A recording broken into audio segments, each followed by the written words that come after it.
And here we are, just barely starting the live stream. Gonna do that whole thing of like, waiting for people in the lobby to mill into the theater for 5, 10 minutes tops, maybe.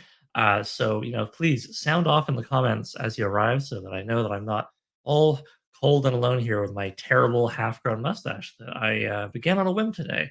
This is what you're here for, mustache talk. No, what you're here for tonight is a live stream interview with myself as the interviewer and our other author on the on the Double-Edged Sword Sorcery book, which is Bryn Hammond. So yeah, I'll introduce her in a minute and talk about what we're doing tonight. It's going to be a little tiny bit different than the way we did things with Dariel. But first, I want to see, have we got anyone in the chat? Does anyone love me in the chat? Yeah. What else can I mention while we're here? Well, I can mention that the campaign's chugging along nicely, but as always, we would love folk to, pledge further, share to with people. If someone at a big Mucky Muck newspaper who wants to do a big report on this exciting book, let us know. Oh, hey, Mike Palumbo. Cheers, mate. Good to see you. That would be great, of course. And also, I'm kind of excited because we are getting close to our next little like unlockable bonus fun thing in the crowdfund, which is at 250 backers, a whole new Orhan Snow Leopard story. It's almost 7,000 words, a good little short story there, called The Shaman's Blood Price will be unlocked, and that will then go to all backers at all levels of the campaign and nobody else. Purely a crowdfund exclusive short story, which you don't have to read it to enjoy the novella, but it's like a kind of a fun bit of extra knowledge. It'll sort of provide a bit of more backstory connection, whatever you want to call it, to parts of the novella. So it kind of enhances the story in a fun way. A little cherry on top. So yeah, we're at 238 backers, meaning that's 12 to go. This is 12 backers, just 12 friends getting a copy of this book. That'd be pretty cool. Oh, hello. Alligator was taken. Alligator 3 was taken, yes. And Brandon herself in the chat. I'll get into what we're doing after maybe a couple more minutes have passed. In the meanwhile, if anybody wants to, I don't know, ask me any silly questions or just tell me to talk about something while we wait for people to file in, that's fine by me. What else? Yeah. Uh, I have had a long week, and I hope you have had a good week. And I hope when you're checking out the recording, it's easy for you to skip what I'm saying right now to when Bryn pops in. Yeah. God, 5 minutes is a long time when you're trying to fill it on your own. But what else can I tell you, folk? What else can I tell you, folk? I can tell you I am a giant nerd. I don't want to shock anybody, but I do have on my little magnet board that you can't see, it's off camera, this bumper sticker, which, if you're familiar at all with the B1 basics, expert D&D module from 81 there, you'll know what the hell this is about. This is the kind of stuff I have hanging on my walls. It's just to remind me, in case I ever forget, that I'm a guy who likes a D20 now and then. Yeah. What else? What else? I can tell you all what our next live stream will be. That'll be next week. The plan is to have it on Thursday at 7 p.m. Eastern Standard Time, and that'll be October 3rd. And that will be a short story discussion panel, but it'll be a focused one relevant to the crowdfund because we will be discussing two short stories. It'll be a double. It'll be a double short story panel, and we'll be discussing an Orhan story and a goatskin story. Makes sense, right? So yeah, looking forward to that. Um, okay, Remco's in the chat there. Thanks, man. I appreciate that you are joining us from far afield time wise. What is with the mustache? What's with the mustaches? That somebody got bored while they were cleaning up their face earlier and thought it might be fun to do a live stream looking like a bit of a dirtbag with a half grown in mustache. Will it grow in further? No, I've been given strict instructions to get this off my face by my partner. But she's going away for a couple weeks soon, so I might just go wild and grow a Roscoe, which is what I've heard my friend Ryan refer to as the mustache, where it grows across, but also down here. So yeah. Oh, awesome. Yeah, we got a question in the chat. By all means, feel free to throw questions in the chat now. We will address those later, kind of right after the interview, like we did with Daryl. But I'm all for people getting questions out in there now, especially because they can give Brandon a chance to think about them. between now and the Q&A bit at the end. Okay, it's 7:05. I'm feeling frisky. People can still join us, so I think we're just gonna take a quick peek at our Discord where I did the whole everyone tag thing to see who I could grab. There's a few responses. Okay, hopefully we'll get some more people joining us soon. So yeah, let me explain how tonight is a little bit different from the interview with Dariel. It's going to be covering similar questions because we want you to have a chance to get to know Bryn, get to know her character, her approach to certain things like Mongol history and how it's woven into her fiction. But the one key difference is I'm going to have a sip of water. The second key difference is that, and Bryn doesn't mind me sharing this, we talked about it. Bryn gets very anxious when being like live on camera, and that's fair. A lot of people are. So I suggested to Bryn to make life, we try to be accommodating here in all kinds of ways at Breckenbury Books / New Age Sword Sorcery. I said to Bryn, hey, how about to make you more comfortable, you and I record this individually, and then what we'll do for the live stream, sorry, what we'll do for the live stream is I'll do an intro with a bad mustache, and then we'll play the recording. And then when the recording is over, we can still do the Q&A. So what will happen is Bryn will be in the chat, and she will take questions that we will then read the questions and the answers on screen. I'll be joined by a guest reader to play the role of Bryn, so you don't just hear my voice talking to my voice. So that's what we're doing. All right, Lee, our wonderful social media coordinator, without which this would be a lot more work for me, so thank you, Lee, is now going to remove me in the present and put me in the past plus Bryn for the interview. So, Lee, please press play on the old the tape there. It is a VHS tape deck. Yes.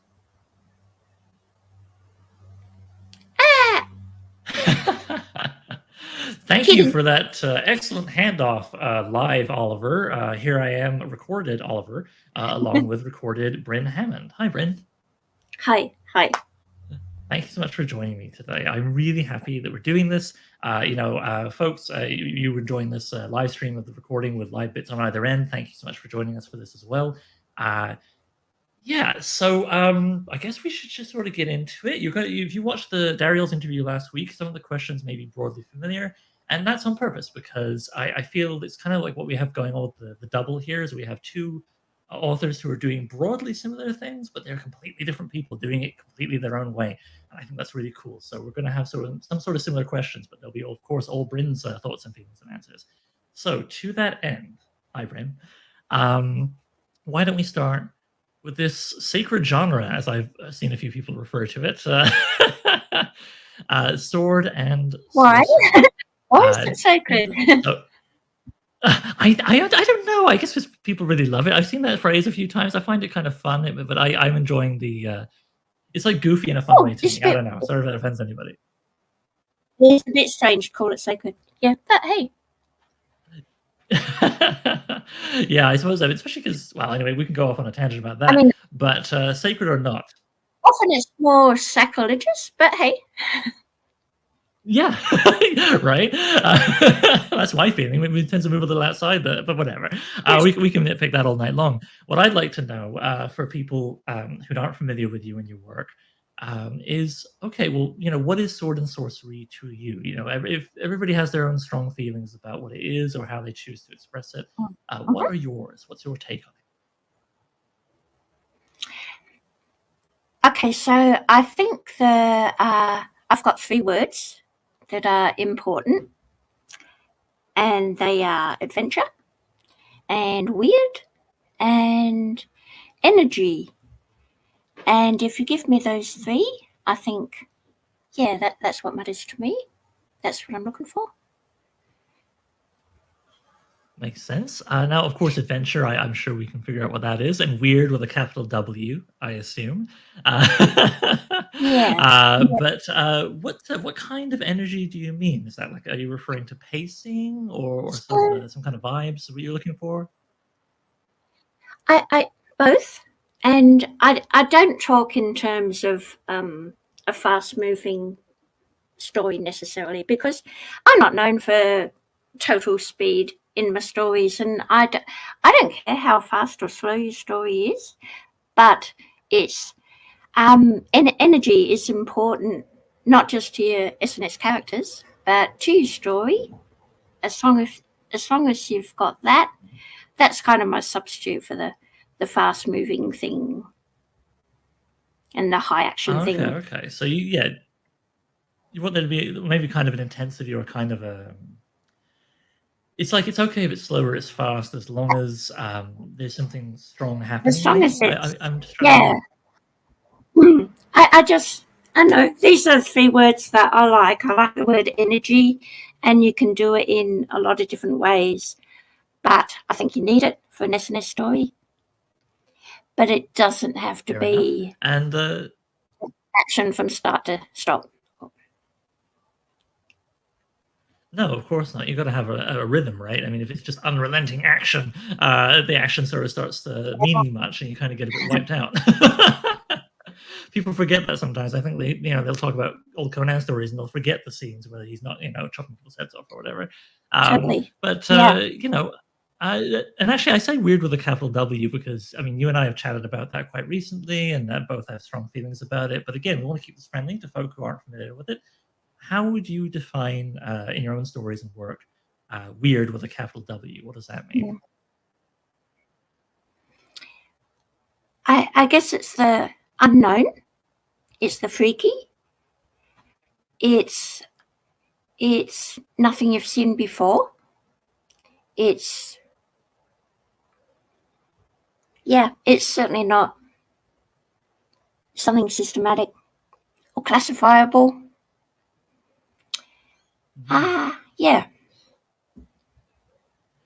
Yeah, no, one thing I really liked about reading your work when I first began, back when you and I were chatting around the times of NES Zero, New Sword Sorcery Issue Zero, the very beginning of all this that got us here. And isn't this fun to be here now after having started there? Folks, for those of you who don't know, Yep. our journey of publishing here began with New Sword Sorcery Issue Zero, and Bryn was one of the lovely authors, along with Dariel, who were willing to contribute a story to help that thing get off the ground. And I'm really happy to have been able to then, have it keep building and keep working with Bryn with a further story in the magazine, some nonfiction, actually, a very thoughtful article, which I won't spoil what it's about. It will be coming up in New Edition of Sorcery, I want to say issue 4, one of the new ones. And then, of course, we have Wasteflowers. So yeah, isn't this cool? I'd like to think we've become friends over the course of this, and that's just another really lovely benefit of doing the whole thing. But I digress. So I'll get away from my point. Sorry, yes, to the weird. Yeah, one of the things that really stood out in your writing to me and made me want to work with you was the sense that, like Dariel, you are a student of history. Mongol history in particular is relevant to what we're talking about tonight, of course. And I do think, if I understand correctly, you do draw a bit from history and myth when figuring out the supernatural and weird elements of your tales. But there's definitely just like some of you in there as well. It's not just like copy pasting anybody's culture or anything like that. I must admit, one of my favorite things was when we were when we were working together while I was editing, your story for New Age Sword Sorcery issue number 1. And I sort of looked at some of the weird elements and said, well, what if you just crank them up? Go further, play harder, kind of thing. And you were very receptive to that and ran with it and did a wonderful job. So you're not afraid of pushing that. And I think that's one of the reasons why people should be excited to read this novella is that, you are not afraid to really lean into the weird. And I wonder, do you think there's maybe a slight connection with that and the fact that I know you love this? So let's share this with everybody. You love about Sword and Sorcery how there are outsider protagonists. By and large, they're people who live on the margins who don't quite fit in one shape or form. Yeah. And have probably been themselves called weird at some point. Would you mind telling everybody watching a little bit about your feelings about outsider protagonists?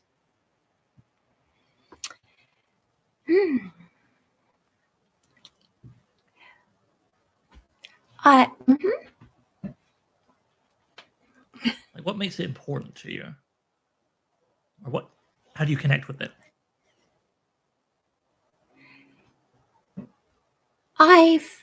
So the fiction that has always meant most to me has been about outsiders in different ways. Yeah.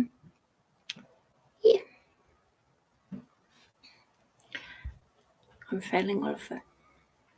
That's all right. Is that because maybe you yourself can identify with it? Because I mean, often one of the reasons a lot of people like Sword and Sorcery is usually because there's some kind of nerd or whatever, in high school, and they kind of feel on the outside for that, so they connect with it. Forgive me if I'm speaking out of turn, but I think you mentioned before or elsewhere that being a queer woman, has made you sort of connect with some of these characters, Mm. and the fact that also very few of them are what you call big figures in their society. They're not kings and lords. They're not big wealthy people by and large.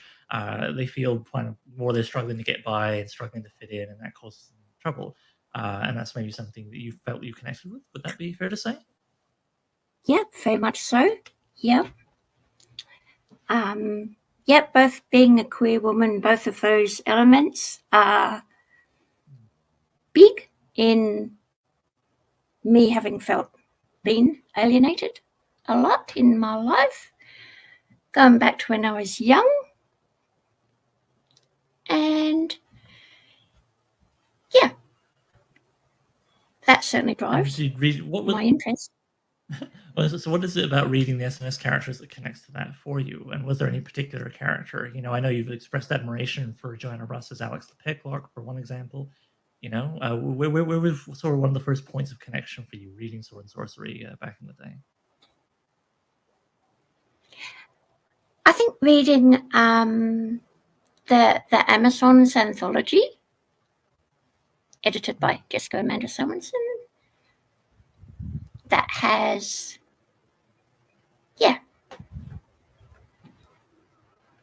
that has a range of. Sorry, I shouldn't have spoken. I'm excited to talk with you, and I'm speaking a little too much. You carry on. You were saying that has a range of.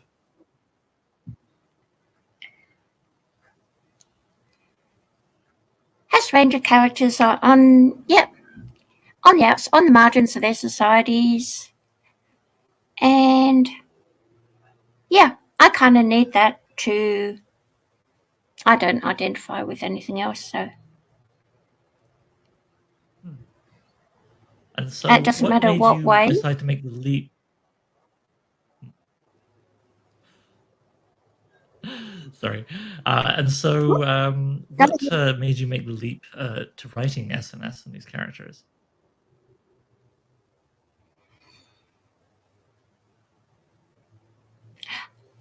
The first SNS story I wrote was only a couple of years ago, and it came about because of talking to you and the other guys. Yeah. Okay, and was that the story for New Edge Sword and Sorcery issue 0? Am I getting mixed up, or was something earlier? No, the first Goatskin story I wrote was in June 22. It before that one. It got published at last in A Book of Blades 2. Right, yeah. And that story, it's only a short one, but that was trying to be about the psychology of being an SNS hero. Okay, so what kind of psychology are they going to have? And so Goatskin in that, she's put to a choice: take the safe road, or continue to get herself into trouble. She's been hanging around the streets of the city fat and bad. She's been called a delinquent because once you get labelled a delinquent, you're going down a certain path. And she's got a friend who's trying to urge her to just take the safer path. It's an easy thing that she has to do to get herself out of trouble, but there's no way she's going to do it. And she just makes a choice to continue to aggravate the city god of fat and bad. And that's basically this little short story. But I was trying to look at the psychology that is likely to turn you into an SNS protag. I love it, and it's fun because it serves as kind of an origin story, but it doesn't it doesn't read like me Yeah. in the sense of like I feel you made me feel like I was being just dropped into a moment in Goatskin's life, not that we were watching the first of a Marvel movie series or something where we have to watch her get bitten by a Yeah, totally. radioactive goat and so on and so forth. I didn't know I was going to write a series at that stage anyway. Oh, okay. And do you so so how did Goatskin come about then? Like you decided like, okay, I want to try this genre, but you know, it could have been Goatskin, it could have been anybody. Why was it her? How did Yep, she yep. walk into your Okay. mind and onto the page? Well, that came out of the dregs of my research for my historical fiction. So I had the whole setting there, and I thought, oh yeah, I'll just pop over there in within this setting that I've got already researched in my head. And I made her a goat herd because, hey, he's kind of lower on the scale than a horse herd nomad. And she's wandering about. She hasn't got a purpose. She hasn't got any commitments. She just likes to wander. She likes adventure. She likes the weird. She heads towards those things whenever she, sniffs them out. And that was about it. That's what I started with. I like that though. I mean, that is very SNS. She's got kind of, as you say, no big attachments, and she's drawn to things on the margins, and Yep. it's sort of Yep. without a specific goal. She's kind of questing, don't you think? You know, I always feel like Goatskin. You know, Yep. she hasn't got like an arch enemy to fight or a treasure to retrieve specifically as like her overall life goal. But I always feel like she's moving somewhere, and I always want to follow her and see where she's going to go, Yeah.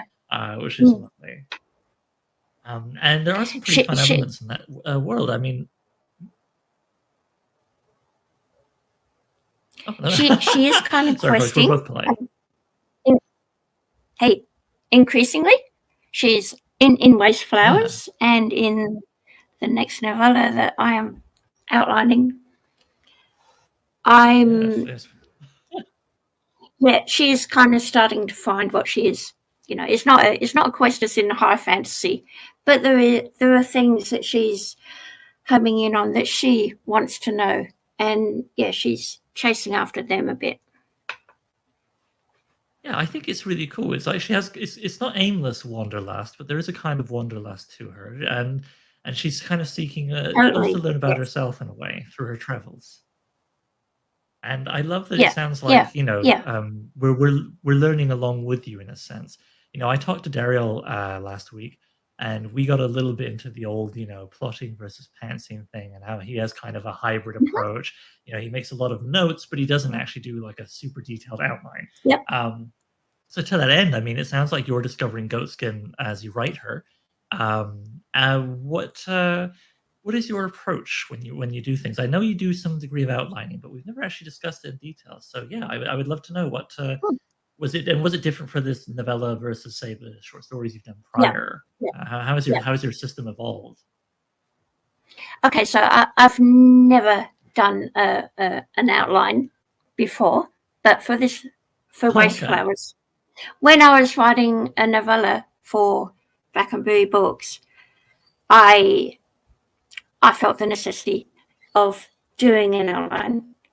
I had you to teach me how to do an outline, and previously, where I go wrong, I wander off. I set out, and whether the story ends up as a cohesive whole is all a bit accidental. So I didn't trust myself in this case with a deadline. No, I needed an outline, and I kind of got. I have been converted to outlines in this process. I really liked it, and so I'm writing another outline right now.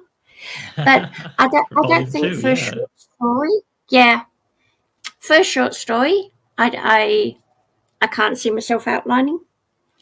Okay. And for my huge novels, I had amazing amounts of notes, disorganized, but because I was following a given story, I didn't need an outline there. I just, and I didn't plan ahead. I just followed the given story and saw where it led me. Let me say I'm really impressed. I obviously didn't catch that was your first outline, because when you sent that to me to look over before you began the manuscript, I wouldn't have guessed. I wouldn't have guessed. It was pretty damn tight. And as you recall, I basically just sort of made one or two little suggestions and said, "This is great, go forth." Like, I want to read the manuscript version of this, Oh, wow. It did. The outline went through 2-3 drafts, but yeah. I hope you. Well, anyway, I said there was some notes and maybe some tweaks, but I mean, but yeah. Sorry, go on. I'm just excited. I've just kind of finished an outline, and I think it's 8,000 words. So this is a detailed outline that I got next. But to have the confidence that I'm going to tell a novella-length story, and it's not going to get misshapen. Yeah, I felt the need. Okay, and so when you were doing the manuscript voice, oh, sorry, go on. We had a little bit of camera slow down. Pardon me. Carry on. Yeah, I'm getting that too. Sorry, folks, connection issues. But yes, so you were saying you with the outline, you needed the confidence that it gave you when doing the manuscript. Yeah. And how did it feel like when you were actually writing it from now? That's okay. So how did it feel with that confidence? Because this is your first time writing from an outline of this style. How was that for you? It was great. I mean, I've heard people say that writing from an outline kind of spoils the process for them, that they they're not going to be surprised anymore. But I have none of that. I think because choosing the little things, choosing your words is just, most of the fun. So it doesn't worry me that I know what scene's coming next and next and next. That just gives me the confidence to concentrate on the fun bits, which is the granular writing. Yeah, the expression without scenes. Without the anxiety. Yep. The last thing that's going to happen is me getting bored of my story. People say, "Oh, maybe once they've done an outline, they might get bored with the story." No way. Doesn't happen. I feel the same way. When I do an outline for a story, it makes me more excited because I can see it more clearly. Get, it builds anticipation for, as you say, the granular thing, the actual words on the page. And I can focus more on, like, how is the character going to say this, or how's their body language, or how I'm going to describe it, because I know what's going to happen. I don't have to worry about painting myself into a corner because I've already plotted it out, right? It's really funny. Of course, I'm testing that to extremes with the novel I'm working on now, and I've been outlining for 4 years. It's just, the outline's just about done, but we're not here to talk about me. Although actually, by chance, folks, funny enough, Bryn is reading my first novel, Jankar Leopard, and Bryn, I don't know if it shows in the manuscript. Oh yeah. Okay, we'll have to talk about that off camera, because we're here to talk about you and your novella. Okay. I will say this while we're on camera.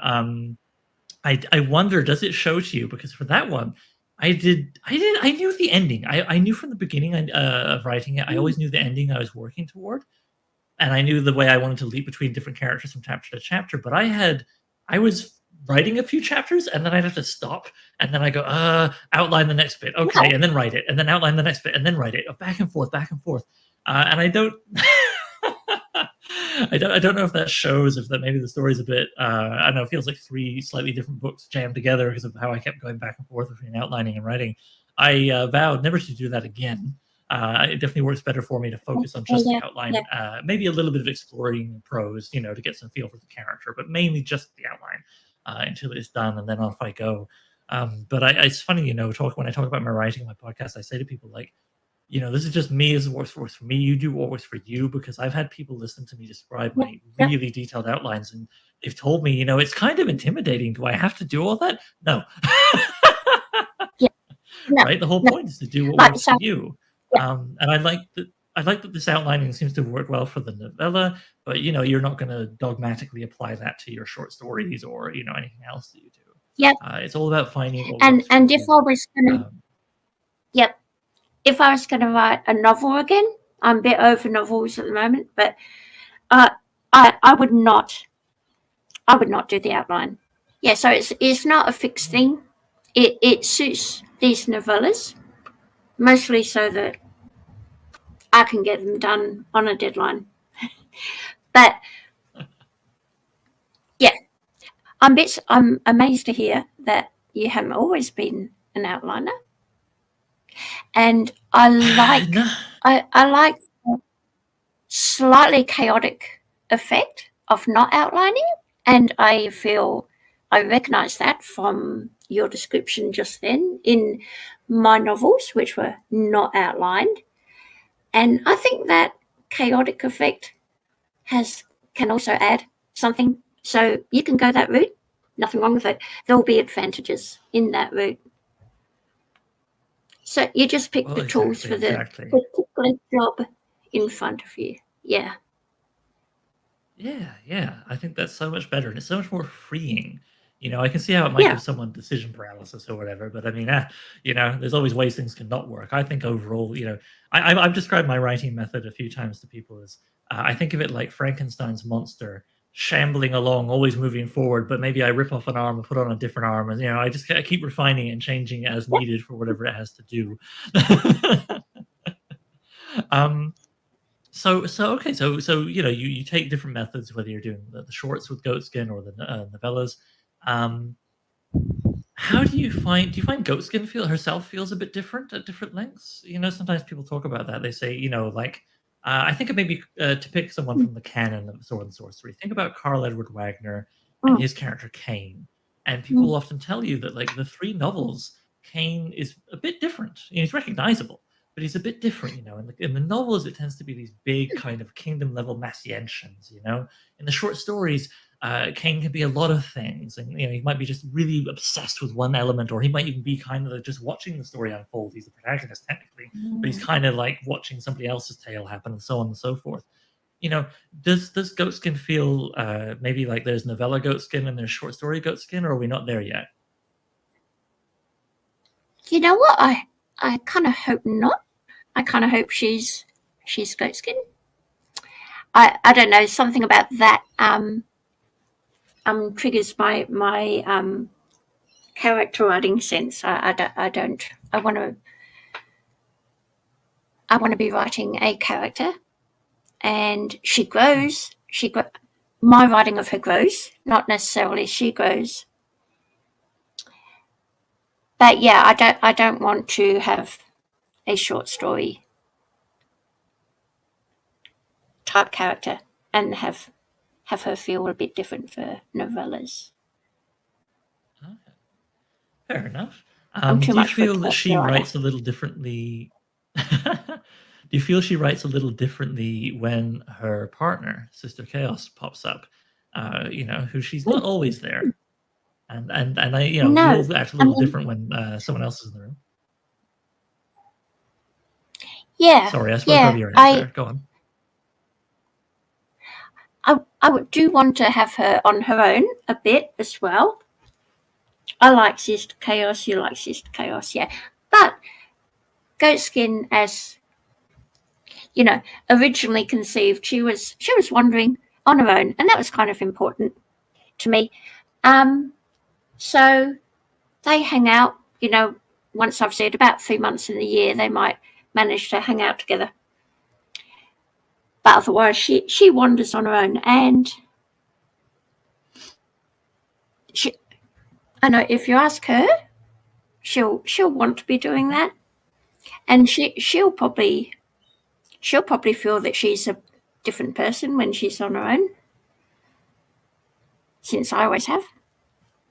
Yeah. Yeah, I mean, certainly I do. Yeah, I think that's part of the fun of their relationship, right? I know I personally really glommed onto it, but I think I would be disappointed if we only saw them together. It is kind of fun that Yeah, you've set it up so you kind of can play with either mode depending on what feels right for any given yeah, story. yeah, Whether yeah, it's good to have a kind of the adventure couple, battle couple, whatever some people like to call it, or if we're going to have Goatskin off on our own. And yet, it's not just a writing thing. It's not just an outside the story world thing for you and the readers to ponder. In the story itself, it's I don't know if I'd go so far as to call it a source of tension, though if you disagree, by all means say so.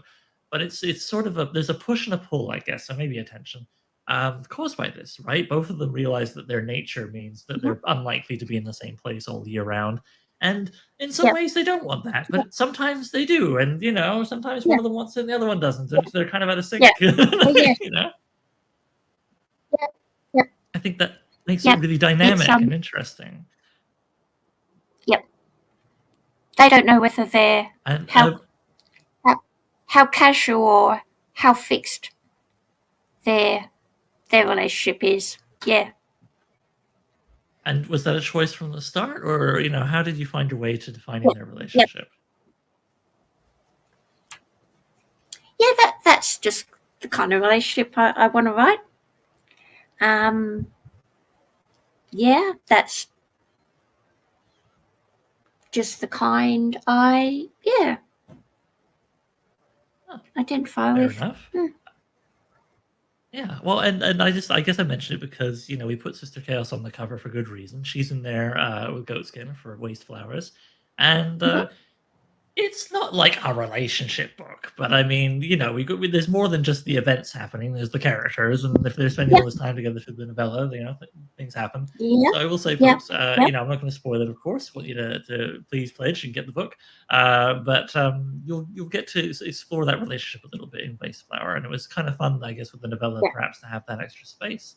Now you have written yeah, novels before; you're definitely. no stranger to longer works, Mm, but mm, you said you want to keep the character consistent. There's not like two versions of her, but nonetheless, you yeah. had only done short stories with Goatskin before writing Waste Flower. How did you find it? How did you find working in the novella format? It was great because I can explore the character and the relationship, and I can make things happen to them, to their relationship, that are challenging. And I can. They're very different people, and Goatskin is my SNS character for sure because of her attitudes. But Sister Chaos, not so much. She's got commitments to other people, to her community of bandits, and she in Waste Flower, that's brought out, and other Yeah. things between them that have been bubbling, other differences where they might not understand each other or align. Yeah, those things are brought out, and I love writing.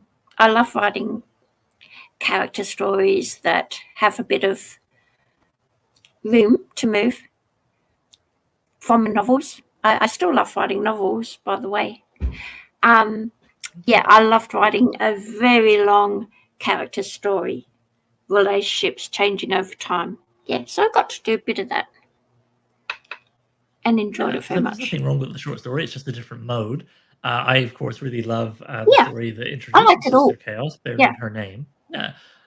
In New-Edged Sword Sorcery issue #1, folks. If you want to read that, you can see that character's introduction there. You don't have to read it. That's the nice thing. Also very SNS. Bryn, you no, were considerate enough to write your story so that people can just be airdropped in.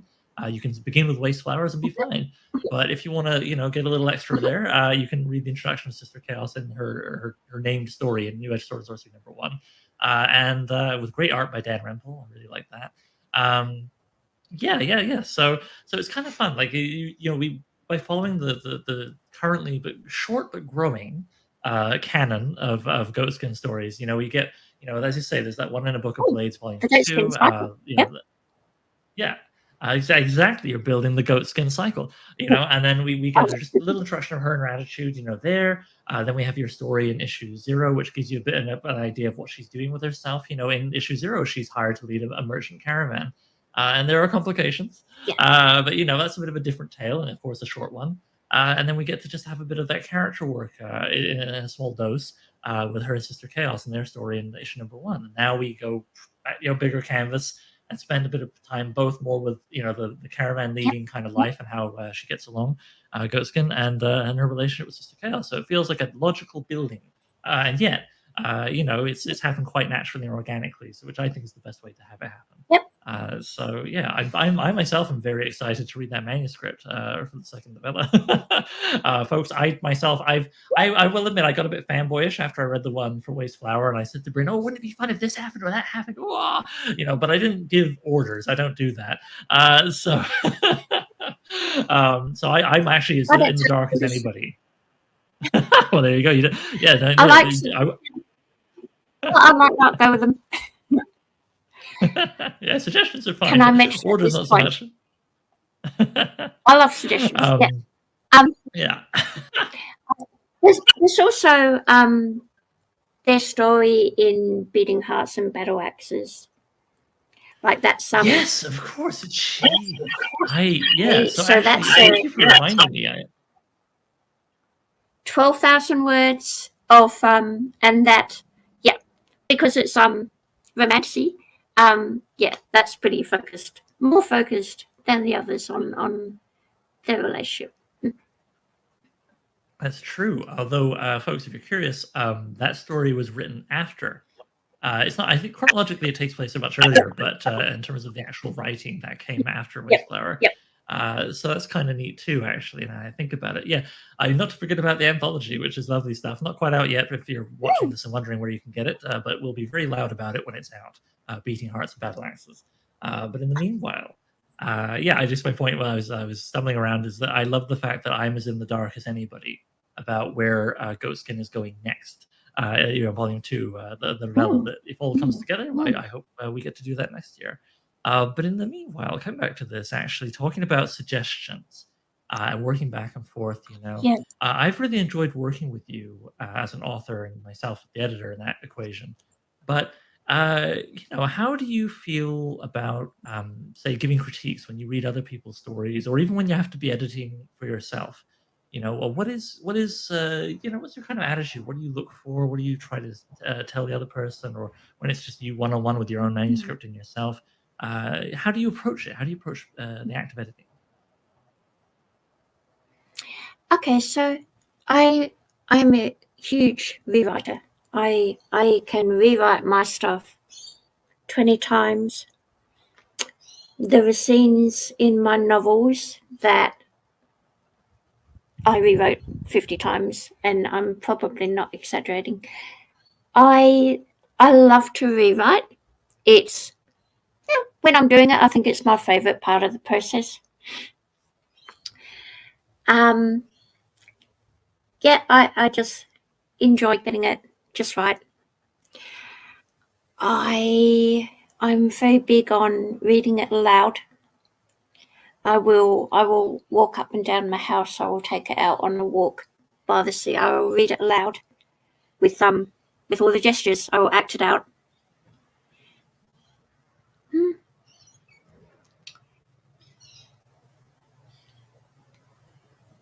And I'll keep doing that. I'll keep doing that until it's just perfect, until it just works, word perfect. And it's just a process I very much enjoy. I forget. Yeah, that's right. You get to do some of your writing on the beach on the regular. I'm quite envious living downtown in a big city. I'm wondering, are there over the years, are there any kind of things that there's sort of your personal bugbears? A simple one for me is I'm terrible about the apostrophe S in its, but also I have to be mindful of word repetition with myself, or certain things. I end up having a whole bunch of characters. Like how to put? It used to be a thing in my writing I had to work on, where I would have too many scenes that would just be one person entering a room, having a conversation where they're demanding something and then getting it or not, and then they just leave. And that's about the whole scene. You know, that was something over time I had to diversify my scenes and make more happen within those particular kinds of like confrontations. So yeah, it's just like it's one of those things I had to work on over time. I'm curious when you're going into your stuff, especially on like a first draft. Is there anything that recurs with you? Yeah. You kind of have you had to work on ironing out over the years that you kind of Yeah. go, doing that one again. That's a classic Bryn. You know, Oh yeah, I tend to be speech heavy. I love writing people speaking, people talking to each other, and I can go far too far on that. I need to, yeah. I'm happy to write a scene that is talk. I see nothing wrong with that. But yeah, but it's a love that I do need to rein in. And also, I'm theme heavy. I can be kind of theme first when I'm starting a story, and I can. What I need to do is to subsume that theme into the plot, into the story, and that has been the most difficult thing for me to learn over my years of writing. And I'm still in a first draft. It'll still be here's a big gob of theme, and yeah. Yeah. I'll still have Someone just turning to the camera. It's about capitalism being bad. Yeah. Yeah, no, fair. I sometimes find with my first drafts, I'll do that, but not with theme, but with character. You know, I'll have someone almost literally, the dialogue will be Yep. really, really bad. It'll be someone just saying, "Well, I'm angry because Yep. you did that." You know, just like, okay, just that's almost like a note for future Oliver to be like, "All right, do better," but that's Yep. the idea. You know. Yep. But yeah, I mean, you've This gotten into really good actual. at the alchemy of it all, though. Yeah, yeah. It's almost like a note for Mm. yourself rather than the actual, yeah. And I Okay. gotta say, I mean, you could have fooled me about the theme thing. You obviously did some good ironing out before you sent me the manuscript for Oh, Wasteflower, because one glad to thing I hear that. really loved was how well it was all interwoven. And it's Mm. true, you do occasionally have maybe a dialogue-heavy scene, but it worked for me because you have a good rhythm. You know, I like that, like, really wild stuff will be happening to our characters. I'm trying not to spoil things, folks, but just trust me. Big, weird, Yeah, yeah, capital W yeah. stuff will happen to them. And then, you remember that thing that, like I said earlier, people sometimes forget about classic SMS tales, including the big man himself, Conan, where, Robert E. Howard would have a rhythm. He would pull back from the action to have that bit of that Mm. melancholy and mirth with Conan around the campfire, maybe. You know, you do a good Yeah, campfire scene. There's a couple of those in this one. And people kind of talking quickly amongst each other and figuring things out before we move on to the next, big to yeah, do. yeah, yeah, And I find in both you do a good job with theme, but what's so fun is seeing it expressed more through action, in one scene, and then a bit more through dialogue yep, in the next, and yep, it all kind of weaves together. And yep. certainly, I know. I mean, we probably wouldn't work together if the final product was that bad. But I never got a feeling of, it's like I say, someone turning to the camera and going, "It's about loyalty." It's always woven in nicely, and I really like it. And yeah, I never feel lost. I never don't know what it's about either. So you get that nice, right middle of the road bullseye kind of that you want with theme. And I think Okay. that's when I try and describe your writing to other people. That's one of the first things I go to. I say that you are excellent at weaving big ideas into a story and making it feel like a story that's fun and Ooh, moving, not an essay or whatever. And something else I think about too. It's fabulous. interesting you said how yeah, it's interesting too how you said about how you do like lots and lots and lots of polish edits. I think that shows as well, Yep, yep. because something else I would use when I describe your writing to other people is I say, Bryn can do big, beautiful, brocaded sentences. I think, not long winded, but just like they're quite beautiful, and you can tell that there's been a lot of craft applied very carefully. I never Bloody feel oath. like I'm reading something sloppy or just tossed out off the cuff. So, it's a pleasure for us to be able to give people 35,000 of them. Now, something I realize I haven't actually touched upon, I meant to talk about earlier, and we're almost out of time before we want to go to the question and answers. So let's cover this a little bit Right. quickly if we Mhm, can. mhm. Um, gosh, I asked Ariel a bunch about this, and I want to ask you too. You're also, like I said, a student of history. You've got published, nonfiction books and so, essays and everything about obviously the Mongol period, Genghis Khan, and all that stuff. Or I should say Genghis Khan. Pardon me.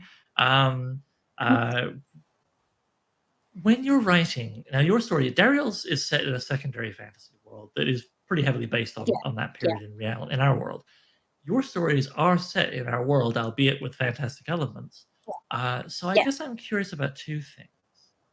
Could you tell us why you chose to set it in our world instead of a secondary world?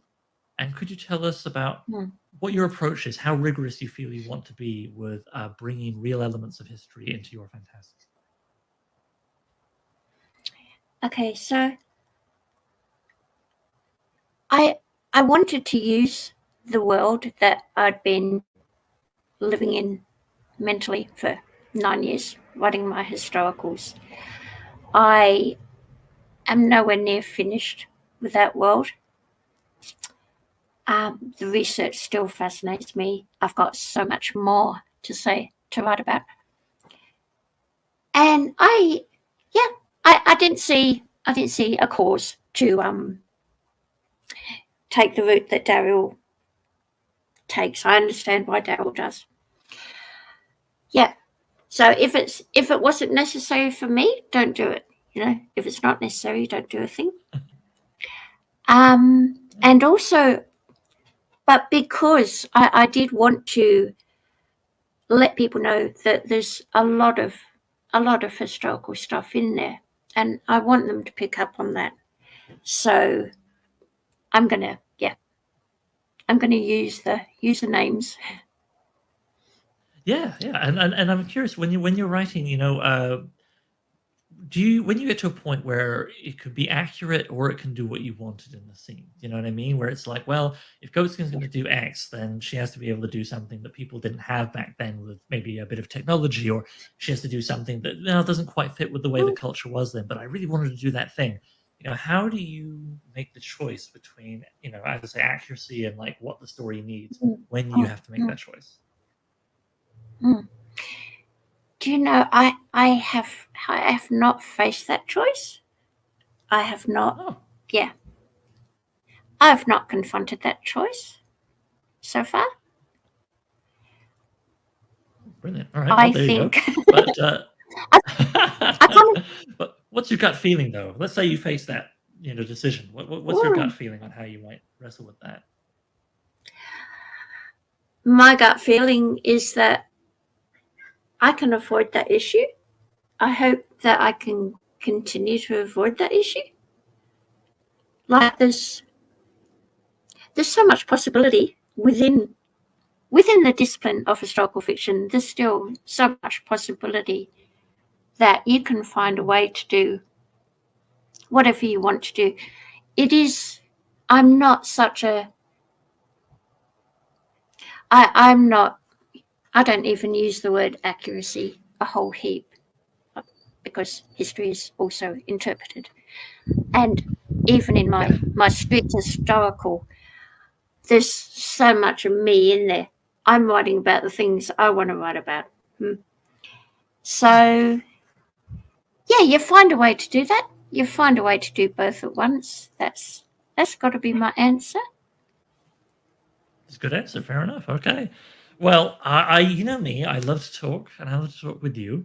That we've been on it for about 45 minutes now, which is a good time, I think, to go to the Q&A. So, folks, have a think about what you might want to ask Bryn. And, well, I'll let, in living color, present day Oliver take the baton now. So, yeah, thank you, September 20th, Bryn, for talking to September 20th, Oliver. And I guess, whatever day we end up doing this, Oliver and Bryn will carry this forward with you in the chat and me on camera. All right. See you in the future.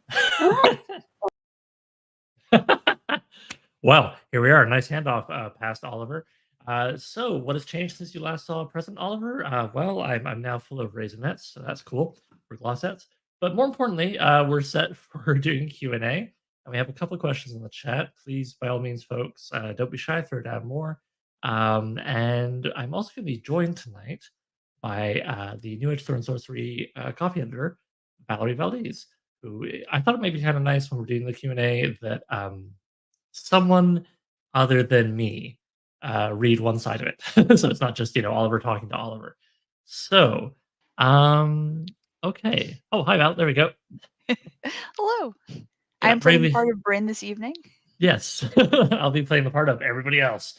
And thanks for joining us, Val, because I know you are heavily involved with the Flights of Foundry, if I'm Mhm. saying that correctly, Yep. convention, which is all virtual, all weekend. And you're hosting a panel on Sunday. Bryn, why don't you type your answer to Alligator 3 was taken's question from 7. There we go. And then and Valerie and I can make some chit chat while we do that. Sure. And then we will get into it proper. I guess I'll read it as it's on the screen. So first question for Bryn, but you'll probably want to answer this later. This was given earlier. What are the next writing projects after Waste Flowers you have planned? All right. So Bryn, please type up your answer in the chat, and when that's ready to go, we'll have Valerie read it. Meanwhile, Yeah. yes, Flights of Foundry Yep. is the all virtual SFF convention for Mhm. people who like such things. And you're hosting a panel on Sunday at 5 p.m. Eastern Standard Time that may be of some interest to people watching this interview. Could you tell us a little bit about it? Yeah, absolutely. We are going to be you and I and Jay Wolf, who you also may know from Ness, as well as C. Thomas Follett, I believe. And it is reforging sword and sorcery. So it's essentially talking about contemporary sword and sorcery, the kinds of changes that people have made, the new authors that are working on it, new publishers that are publishing it today, and how things are different, how things have been updated for modern times, modern audiences, while still remaining true to the genre's roots and boundaries and all of that stuff. So I think it's going to be a lot of fun. It's essentially what about the conversations that we have every day in the Nest Discord, but at a convention. So should be fun. Yeah, and I'm really grateful for it because it just hasn't really been an option for me the last year or two to go to conventions like Gen Con and so on, where I know there have been panels, broadly speaking, about like, SNS, what's up with that right now? Or SNS, how do we, make this thing bigger and bring it forward? And I'm just sitting over here with New Age Sword and Sorcery, like banging on the glass. Like, it's like I got a whole thing dedicated to that. So it'll be nice to do a virtual con and be able to actually like attend and, have people hear what I have to say, which is the most important thing in the world. Meanwhile, Yeah. Bryn says to the question. Yeah. Bryn says, I am deep into work on the next Goatskin novella under a working title of What Rough Beast. I like to focus, so that'll be me for the next few months. Awesome. All right. So yeah, I love that title. It's a Bryn, great I'll title. direct you to Mike Palumbo's question, which is a little further up there. I'll read it once. I'll read it now. Apparently, okay. Mike Palumbo asks, "Weird with a capital W came up a few times during the interview. Are there any favorite capital W weird works that come to mind, or works that have influenced this aspect in your own writing?" All right. Give Bryn a chance to answer Yeah. that there. Val, what else are you doing for Flights of Foundry while I've got you? Oh gosh. So tonight, actually, 10 p.m. Eastern, I'm going to be on a monster lovers panel. Of course, the term for that is usually a little bit different. It has a word in it that we don't necessarily use in polite company, but it is a panel about monster lover fiction, essentially, in various media, whether it be film, games, books, short stories, across that. So that one should be a lot of fun. I'm really looking forward to it. And on Sunday, beyond the Sword and Sorcery panel, I am going to be moderating a panel about post apocalyptic fiction. So that one should be fun. Also, doing a Gargoyles fan chat. So if you want to show up and just talk about gargoyles, as in the TV show, yes, that TV show, you can do that. I'll be wearing my gargoyle shirt to that one. Nice. And what else? I've got a bunch of stuff that I'm doing, and I can't remember even my whole schedule. I have a chill and chat, but I think that might be full up already. I'm not sure. And oh, what else am I doing? It's a good question. Anyway, I know we're waiting for Brent, so it's like, hey, Valerie, you should know this stuff already. It's literally your own schedule, and yet It's here all we good. are. It means a whole con, there's a lot of stuff going on. It sounds like you're involved with a good chunk of it. Yeah, there are so many great panels that are happening right now. So it's something that it is a truly international convention. So there are panels going on round the clock. Basically, they've got moderators and volunteers and panelists from various countries throughout the world who are all working in their own time zones, which means that no matter where you are, there should be something that you can enjoy. I'm looking at my schedule now. Okay, so on Sunday, I'm also doing romance in games. I'm talking with a couple of other people about how to construct romantic relationships in games, but just also ones that we like.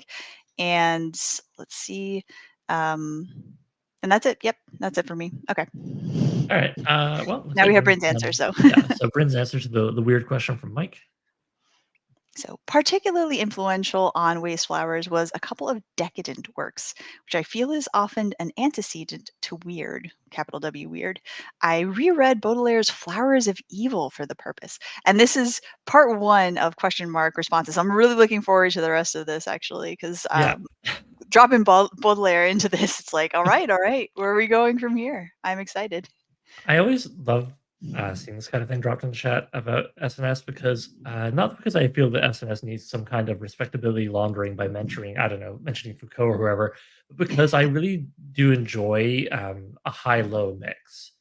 You know, I'm perfectly happy to talk about Baudelaire. I'm perfectly happy to talk about look how big that battle axe is. Isn't that cool? I like the axe that's big, and everything in between. I feel like why not have it all? Why not enjoy all of it?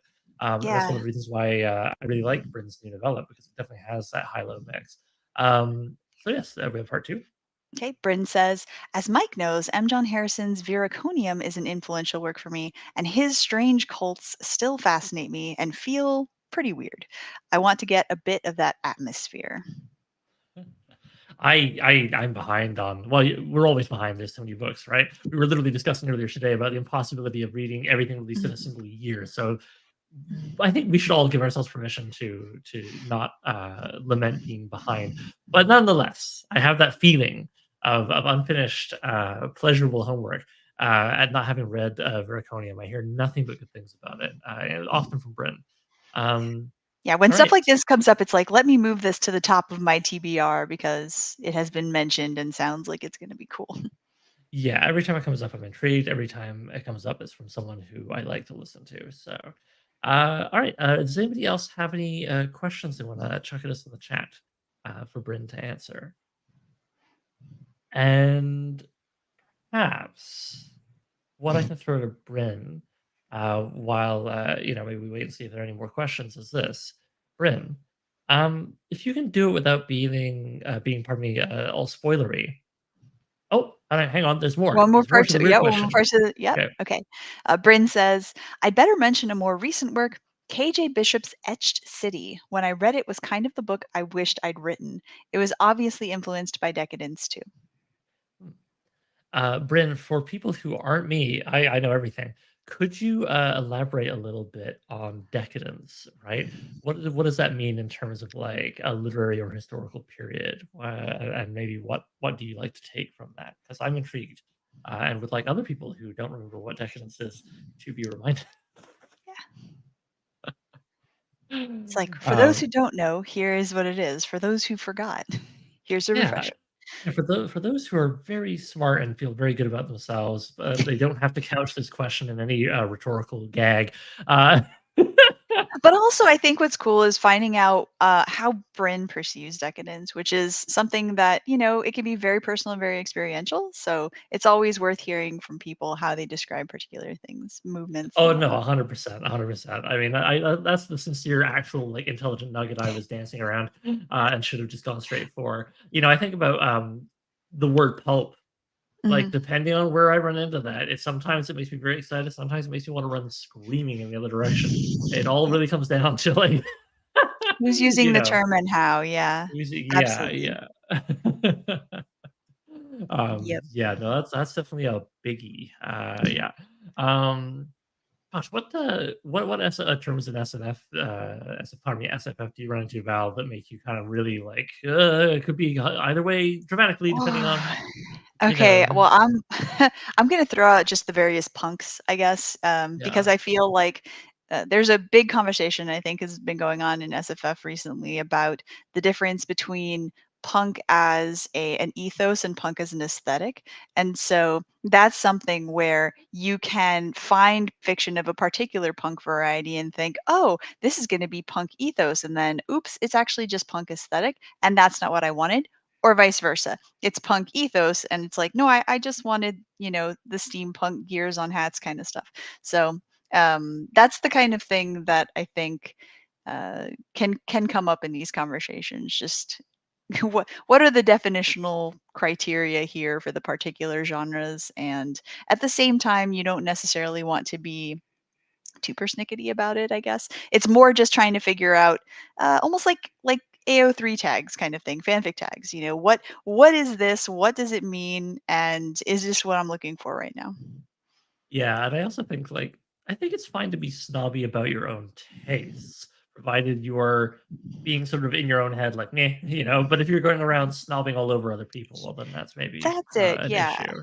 It's one Uh, thing to self-define your own kind of boundaries, and it's another thing to try to be applying your boundaries to other people. just being like, well, these are the correct boundaries, he said, while holding the Yes. camera. Yeah. I must admit the punk thing definitely is one of mine where I'm just kind of like, well, do you mean punk or do you mean paint job? Because yeah, as you say, like a lot of times it's just like, this thing's office punk. Everybody works in an office. What? I just made that up to be an idiot, so I don't Yeah. insult anything real. But yeah. Yeah. And I mean, new punks, they come and go, they evolve, they disappear. So that's another thing that sometimes can be interesting. Obviously, the most recent one you could say is solar punk. That's the one that gets a lot of play right now. And so yeah, that's one where I think the boundaries are still being somewhat formed. And at the same time, once those boundaries are formed, is that genre still even going to exist, or is it going to have faded, merged into something else? Who knows? Yeah. All right, so I think we probably have our last little bit for tonight, which is Bryn following up on me going, "What is a decadence?" Decadence. So it's a late kink of romanticism, end of the 19th century. It's like the romantic obsession's gone a little bit rotten. It's known for a fascination with evil, even a sympathy. Perverse is a key word. I like that, and reading this, it does make me, someone who's been lucky enough to read, the manuscript of Waste Flowers kinda go, "Oh, okay, I see." So, I won't spoil, the connections, of course, folks, but, yeah, I mean, we've actually had, a couple of pledges while we've been running this live stream, which is always a pleasure, and it's brought us Woohoo! to 240 backers, only 10 more to go to get, the unlocked, Orhan story, for everybody to enjoy.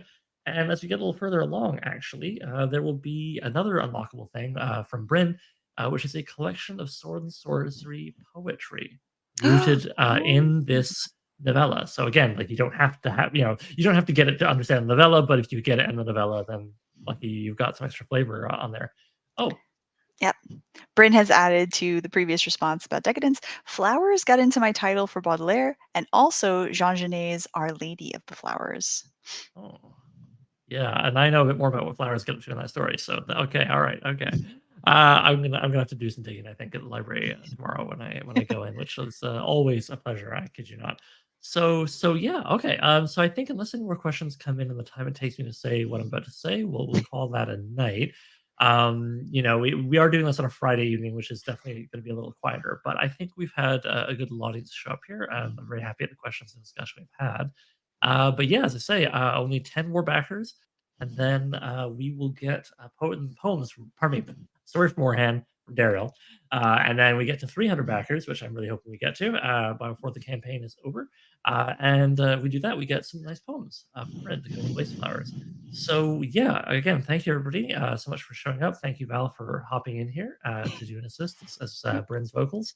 Thank you, Bryn, for letting me interview you despite feeling a bit anxious about that whole procedure, especially because I want to give 10 points or whatever to Bryn here. I was ready to just do audio, thinking, well, that's enough. I don't want to put her on camera. And Bryn was like, no, I want to do audio. I really like watching Dariel's interview. I want people to be able to see me. So I just love that because that's like, the two authors working on the double, like lifting each other up. Like I think that's heartwarming. I really like it. So yeah. Anyway, in that spirit of as Howard Andrew Jones would say, swords together. We'll bid you adieu for tonight. Please, folks, keep telling people about the campaign and pledging for it if you haven't already. Pledge again. I don't know. Go nuts. And Increase your pledge. Add-ons are there for you. Add-ons are there, man. Yeah, go nuts. I mean, we got the battle axe pins with an actual photo of them now, which is nice. They're so pretty. They are. I still love mine here, which I don't know if I'll show up on camera, but mine came out sort of reddish gold. They always come out in unique colorations, so yours will be different from every single other one that's been made, which I think is a pretty cool little bit there. But yes, oh hey Kevin, I didn't know you were here. Okay, sorry, I just saw Kevin pop up in the chat for those listening to audio, saying, as I just said, swords together. So yeah, next live stream is Thursday, October, whatever the heck it is, 3rd. Yep, Thursday, October 3rd, 7 p.m. EST. Double short story panel chat, which will feature me and at least 3, maybe 4 exciting characters that you have seen moving around the whole Nest family. So I look forward to that, and I look forward to hopefully by then we will not only have unlocked your hand story, my goodness, but wouldn't it be nice if we unlocked the poems as well? We'll see. We'll see. All right, folks. Again, thank you, everybody, and good night.